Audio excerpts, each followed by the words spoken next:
L'homme ne vivra pas de pain seulement, mais de toute parole qui sort de la bouche de Dieu. Voici votre moment de méditation quotidienne.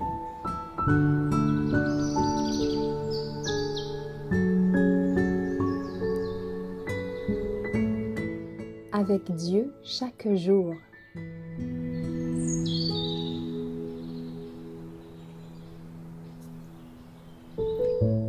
Priez sans cesse.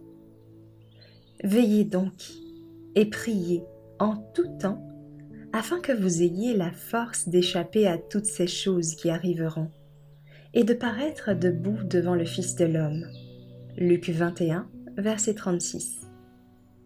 Souvenez-vous que Jésus était souvent en prière, et que sa vie était constamment entretenue par l'inspiration du Saint-Esprit. Que vos pensées et votre vie intérieure soient telles que vous n'ayez pas à être confus lorsqu'elles vous seront rappelées au jour du jugement. Le ciel ne reste pas sourd aux prières ferventes des justes.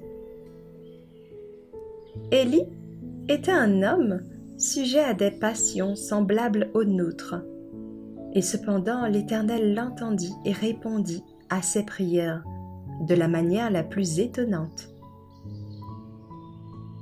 La seule raison de notre manque de puissance divine doit se trouver en nous-mêmes. Si la vie intérieure de ceux qui proclament la vérité leur était présentée, ils renonceraient au titre de chrétiens. Ils ne croissent pas dans la grâce. Ils adressent de temps en temps une prière au ciel, mais il n'y a pas, entre eux et Dieu, une réelle communion. Nous devons être souvent en prière, si nous voulons faire des progrès dans la vie spirituelle. Que de temps fut consacré à la prière, lorsque le message de vérité fut proclamé pour la première fois. Que de fois s'éleva la voix d'intercession dans la chambre, dans la grange, dans le verger, dans le bosquet. Nous passions fréquemment des heures dans la prière fervente. 2 ou 3 d'entre nous réunis pour réclamer la promesse divine,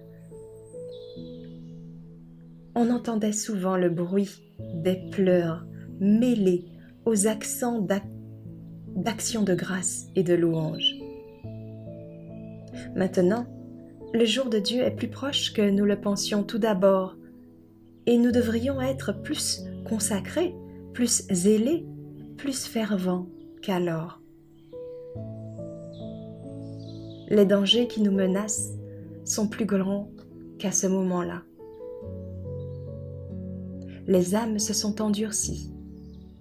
Il faut que nous soyons maintenant remplis de l'Esprit du Christ et que nous n'ayons aucun repos avant de l'avoir obtenu. Prenons l'habitude de parler du Sauveur. Que notre cœur monte sans cesse une prière silencieuse, afin de recevoir la lumière, la sagesse et la force dont nous avons besoin. Que chaque respiration soit une prière.